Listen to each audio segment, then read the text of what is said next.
Assalamualaikum warahmatullahi wabarakatuh. Tabi pun, kami di sini dari kelompok 1RB ingin mempresentasikan hasil belajar kami selama setengah semester ini dengan judul Sistem Kadaster di Indonesia. Sebelumnya, di sini saya ingin memperkenalkan anggota kelompok. Ada saya, Iskandar Zulkarnain, Antonius Tambunan, Violeta Yelian, Inayah Nabilah, dan M. Dwiki Aditya Prabowo. Pelaksanaan survei kadaster di Indonesia. Di Indonesia, pelaksanaan survei kadaster telah berlangsung dengan baik, yaitu dengan menetapkan hak-hak apa saja yang melekat pada suatu bidang tanah dan pembatasan pemanfaatan suatu pihak terhadap bidang tanah tersebut. Sejak adanya reformasi agraria, jumlah tanah yang dapat dimiliki telah dibatasi. Hal ini untuk mencegah berbagai hal yang dapat merugikan. Karena dalam pasal 7 UU PA ditentukan bahwa kita dilarang merugikan kepentingan umum, maka kepemilikan dan penguasaan terhadap bidang tanah yang melampaui batas tidak diperbolehkan. Nah, namun juga di Indonesia, pelaksanaan survei kadaster belum terintegrasi sepenuhnya, walaupun pemerintah berusaha mewujudkannya. Kondisi pemahaman masyarakat dan kurangnya tenaga ahli menjadi faktor penghambat dalam proses perwujudan tersebut. 2014, sistem ini memiliki tujuan yaitu diantaranya 1. Memperluas cakupannya dari sekedar menyajikan data bidang tanah dan data hak atas tanah. Selanjutnya, memperjelas batasan-batasan lahan pada lahan yang terkait hak publik. Selanjutnya, memberikan perlindungan terhadap sumber daya alam termasuk tanah dari eksploitasi besar-besaran atau kerusakan yang dilakukan oleh manusia. Untuk visi Kadaster 2014 sendiri, yaitu ada hak atas tanah didaftarkan dengan pola yang sama, yaitu dengan sistem juga restriksi. Selanjutnya, untuk penentuan batas-batasnya menggunakan batas fixed boundary, dan title registration disarankan sebagai pengganti date registration yang mengikuti 4 prinsip pendaftaran. Indonesia menuju sistem Kadaster 2014 sendiri, yaitu Indonesia sudah memiliki upaya yang pertama, pemerintah mengontrol dan mengendalikan sistem administrasi pertanahan yang terjadi di Indonesia. Yang kedua, Badan Pertanahan Nasional atau BPN sudah menerapkan teknologi informasi dalam bidang pertanahan dan pendaftaran tanahnya. Selanjutnya, pemerintah sudah menjamin kepastian hukum bagi setiap badan negara atau swasta maupun masyarakat umum. Kelebihan dan kekurangan sistem Kadaster 2014. Untuk kelebihannya sendiri, sistem Kadaster 2014 yaitu 1. Penggunaan teknologi informasi digital akan terus meningkat. Yang kedua, proses digitalisasi mampu mengurangi jumlah biaya pemulihan karena unit produktivitas organisasi yang berkurang. Ketiga, apabila peta dan buku tanah menjadi satu terdigitalisasi, maka akan mengurangi resiko inkonsistensi data.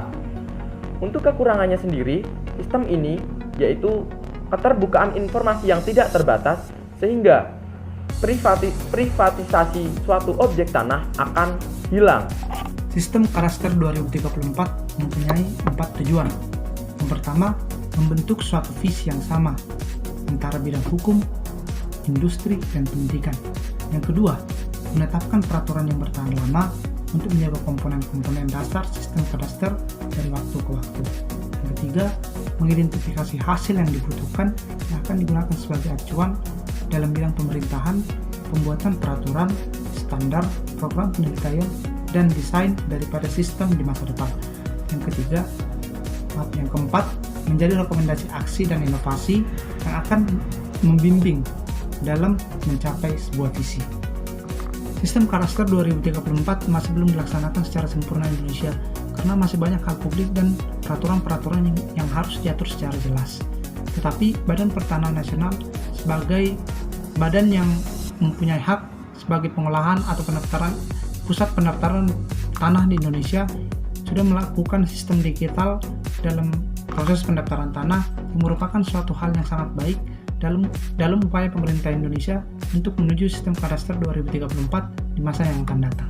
Kelebihan dan kekurangan sistem Kadaster 2034. Sistem ini memiliki kelebihan yaitu 1. Pemodelan 3 dimensi. Yang kedua, memberikan visualisasi dalam bentuk yang mudah dipahami oleh orang awam sekalipun. Yang ketiga, pemilik tanah dapat berkoordinasi dengan berbagai instansi baik negeri maupun swasta sehingga optimalisasi kerja antar berbagai pihak dapat berjalan dengan baik. Sistem ini memiliki kekurangan, yaitu pertama, memerlukan pembiayaan yang besar. Karena tujuan dari sistem Kadaster 2034 yang sangat baik memerlukan modal atau dana yang sangat besar juga. Selanjutnya, memerlukan sumber daya manusia yang mumpuni. Untuk menjalankan sistem Kadaster 2034 ini diperlukan etos kerja yang baik, hard skill dan soft skill yang baik. Masuknya sistem kadaster di Indonesia dibagi menjadi 5 fase. Yang pertama itu ada masa prakadaster, di mana pada masa ini hanya dokumen itu didukung dengan buku saja dan belum ada peta kadaster. Yang kedua itu ada masa kebangkitan kadaster, di mana pada masa ini itu telah dibuat daftar-daftar dan blok-blok peta. Yang ketiga itu ada masa kadaster baru, di mana pada masa ini pelaksanaan kadaster itu telah menjamin kepastian hukum tentang batas tanah. Yang keempat itu ada masa pendaftaran tanah, di mana masa ini kepastian hukum hak atas tanahnya. Yang kelima itu ada masa informasi pertahanan. Masa ini mulai dikenal sebagai sistem informasi dan teknologi informasi, sehingga perlu perencanaan dan pembangunan kadaster multiguna. Perbedaan visi kadaster 2014 dan 2034. Visi kadaster 2014 berisi catatan resmi terkait hak aspek legalitas lahan, memberikan jawaban di mana, seberapa banyak, siapa, dan bagaimana, serta mengganti pola tradisional dari kadaster dan pengelolaan lahan. Sedangkan visi kadaster 2034 yaitu prinsip dasar mengakui lahan dan bangunan, di mana merupakan dasar aktivitas manusia, serta memberi pengetahuan kepemilikan lahan merupakan esensi kebijakan dalam masyarakat modern. Sistem kadaster 2034 merupakan sistem kadaster berbasis teknologi di masa depan, yang bisa dikatakan merupakan representasi dari digital suatu bidang tanah. Sistem kadaster 2034 mendefinisikan dan mencatat lokasi dan luasnya hak properti, pembatasan, dan tanggung jawab. Sistem kadaster 2034 mempunyai 5 prinsip. Yang pertama, kepastian dalam kepemilikan luasan spasial. Yang kedua, tanah didefinisikan sebagai seluruh proses pendaftaran, kepemilikan, dan pengolahan. Yang ketiga, integritas dan keamanan dalam perbatasan bidang persil. Yang ketiga, hubungan yang kuat antara pemerintah dan swasta. Dan yang terakhir, adanya peraturan yang tepat. Kadaster berbasis teknologi. Seiring berkembangnya teknologi informasi, Kadaster kini memanfaatkan komputer dan aplikasinya dengan mengelola kedua data tersebut ke dalam suatu database yang terintegrasi. Pemodelan 3D dilakukan menggunakan perangkat lunak SketchUp-Max, sedangkan basis data menggunakan perangkat lunak PostgreSQL. Setelah kedua komponen data tersebut terbentuk, maka akan dihubungkan dan divisualisasikan ke dalam sebuah website. Dalam pembuatan website menggunakan bahasa pemrograman HTML, CSS, dan PHP. Upgradean sistem kadaster 2014 ke 2034 dikarenakan sistem kadaster 2014 yang belum memiliki kesempurnaan dan memiliki beberapa kekurangan, sehingga dilakukannya pengupgradean ke sistem kadaster 2034 guna untuk mencapai gagasan terbaru di bidang kadaster yang akan dicapai. Masyarakat sebagai pemegang hak atas suatu bidang tanah mempunyai peran penting dalam pelaksanaan sistem kadaster 2034. Peran yang bisa dilakukan masyarakat ada 3 poin penting.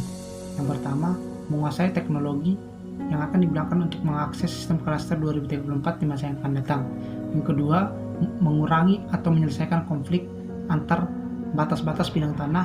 Dan yang ketiga, memberikan informasi yang jelas atas kepemilikan bidang tanah tersebut. Pengolahan hak atas tanah, nilai tanah, dan pemanfaatan tanah dalam kadaster. Hak menguasai negara, hak ulayat, masyarakat, hukum adat, dan hak-hak atas tanah yang bersifat perorangan. Manifestasi hak menguasai negara dikenal dengan hak pakai dan hak pengolahan. Sedangkan hak perorangan dikenal dengan hak milik, hak guna bangunan, hak guna usaha, hak pakai, hak sewa. Dalam perkembangan lahir hak milik satuan rumah susun yang pengaturan berbeda dengan hak perorangan diatur dalam pasal UU PA, pasal 4 ayat 2. Sedangkan pasal 2 Undang-Undang Nomor 5 Tahun 1960 tentang pokok-pokok agraria menjelaskan wewenang untuk mempergunakan ruang yang ada di atas sekedar diperlukan untuk kepentingan berhubungan dengan penggunaan tanah yang bersangkutan. Untuk mempergunakan tanah yang bersangkutan, demikian pula tubuh bumi dan air serta ruang yang ada di atasnya sekedar diperlukan untuk kepentingan yang langsung berhubungan dengan penggunaan tanah. Kendala dalam menghadapi kadaster 2014. Yang pertama yaitu teknologi yang harus maju. Yang kita ketahui, di Indonesia tanah yang belum terregistrasi ada banyak. Jadi kita memerlukan biaya yang mahal dan SDM yang mumpuni untuk mengolahnya. Gimana kita masih kekurangan dalam dua hal tersebut. Demikianlah presentasi dari kelompok 1RB. Apabila ada kekurangannya, kami mohon maaf yang sebesar-besarnya. Saya akhiri. Wassalamualaikum warahmatullahi wabarakatuh.